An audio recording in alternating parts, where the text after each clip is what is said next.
de América, Mónica Matías. Bien, pues Gustavo, muchísimas gracias. Muy bien, buenas noches. Buenas noches. Chao. Reportajes 24. Bueno, será la colección más ambiciosa de la historia de Chile reciente. Son 14 tomos, 7.000 páginas y varios investigadores que trabajaron en él. Sí, dan vida al libro que recoge el último medio siglo del Bicentenario con testimonios inéditos de 8 presidentes del país.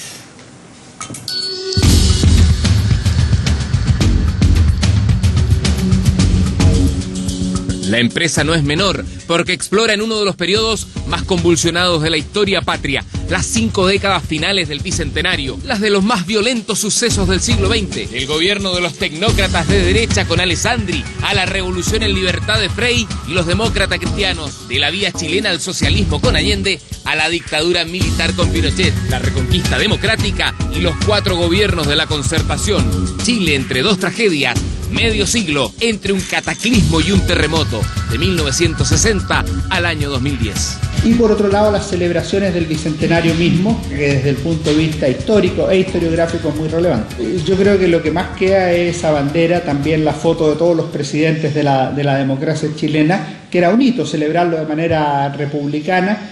Podríamos decir lo que es más recordado por las 2 grandes banderas, la bandera rota del tsunami y el terremoto en el sur, y por otro lado la gran bandera en la Alameda presidiendo con sentido republicano lo que son los primeros 200 años de la Junta de Gobierno.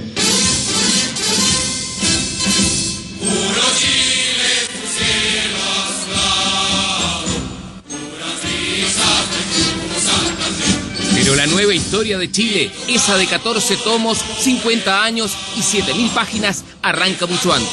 Difunden una concepción no solo absolutamente equivocada, sino calumniosa de lo que está ocurriendo en nuestro país. En el gobierno del paleta Jorge Alessandri Rodríguez, la señora para sus detractores, el que despreciaba a los políticos, como muchos candidatos de derecha que terminaron gobernando con los políticos.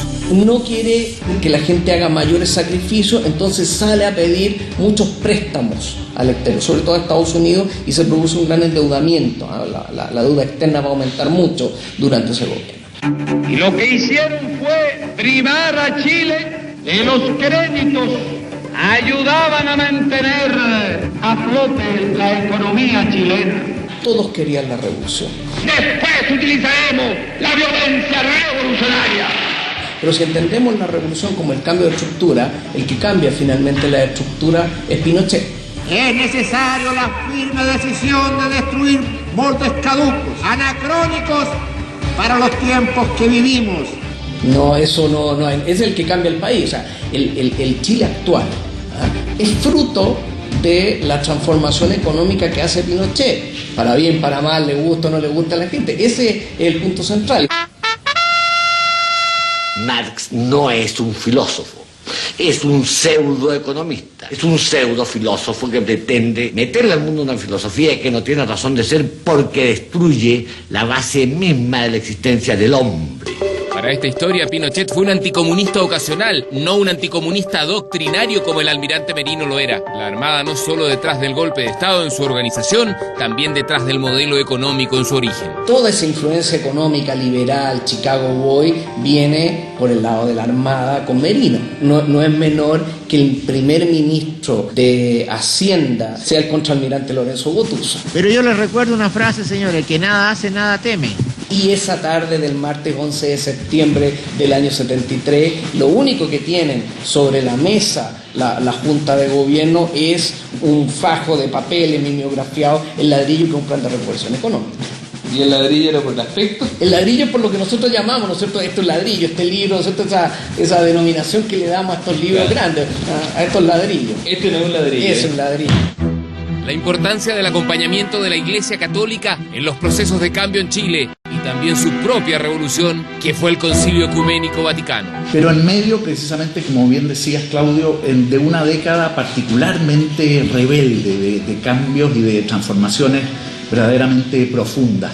Y en la Iglesia chilena también hay un cambio muy relevante con la muerte del primer cardenal, José María Caro, y su sucesión, que va a ser bastante lenta, se demoran más de 2 años, va a ser finalmente el sacerdote salesiano Raúl Silva Enríquez, que había sido previamente obispo de Valparaíso, pero es una de las figuras, yo diría, más relevantes de la historia de la Iglesia en las 2 décadas siguientes. A ver, está la tentación siempre de etiquetar a la Iglesia con categorías más bien políticas, en este caso liberales, progresistas, conservadores, tradicionales. La Iglesia responde también a otros parámetros y los historiadores no sabríamos decir en este caso si le hizo muy bien o no muy bien. Lo que tenemos que decir es efectivamente qué es lo que pasó. Nadie quería quedarse a la saga de los cambios y las transformaciones. Es, por un lado, una crisis de la democracia chilena y por otro lado, una especie de necesidad, de talismán de la revolución. Solo con cambios radicales Chile va a lograr superar la pobreza en que vive una gran mayoría de la población. Oye, mi vida, yo te quiero. La humanidad vivía su adolescencia en los 60. Fue así como la Iglesia Católica también dio inicio a la reforma agraria. Hay un titular de una revista que dice: la reforma agraria comienza con sotana. Va a ser el obispo de Talca y el arzobispo de Santiago quienes de alguna manera también promuevan estas reformas estructurales. Va a generar divisiones también en la Iglesia. Hay un historiador, Bernardino Bravo, que habla precisamente de un nuevo clericalismo, es decir, que si la Iglesia antes estuvo conectada con el Partido Conservador, ahora en el fondo va a estar conectada con la democracia cristiana. Al revés, señor. Chile es hoy un país de trabajo y de esfuerzo, que soberanamente lucha por el progreso económico, social y político de su pueblo.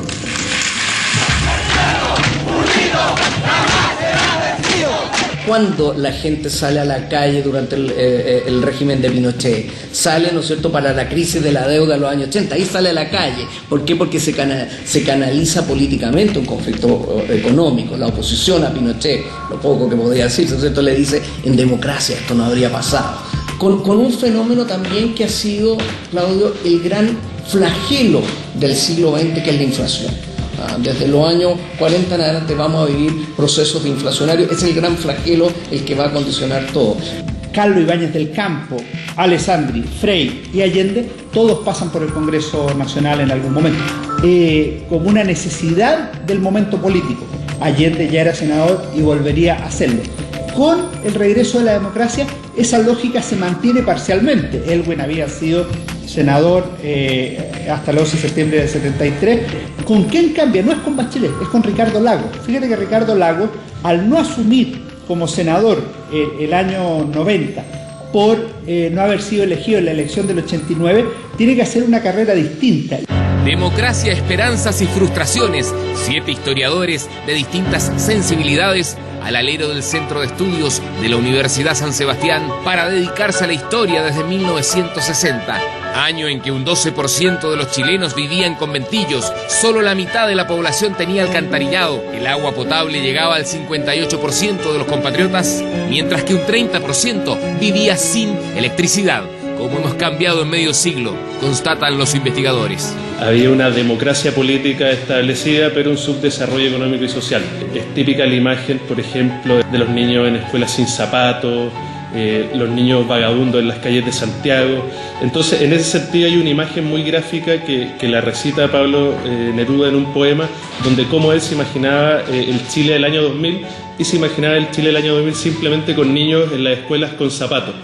Algo parecido dice Gabriela Mistral en este poema de los piececitos de niños azulosos de frío. Es que esta historia de Chile 1960-2010 trata 5 décadas cruciales de la historia de Chile, una época de grandes transformaciones, y nosotros creemos que está escrita para el lector común. Y en este sentido, por ejemplo, la gente que no había nacido para 1970 o para 1980 ya es la mayoría en Chile. Con esto les puede permitir acercarse a conocer esos años y de esa manera a comprender mejor el Chile del presente.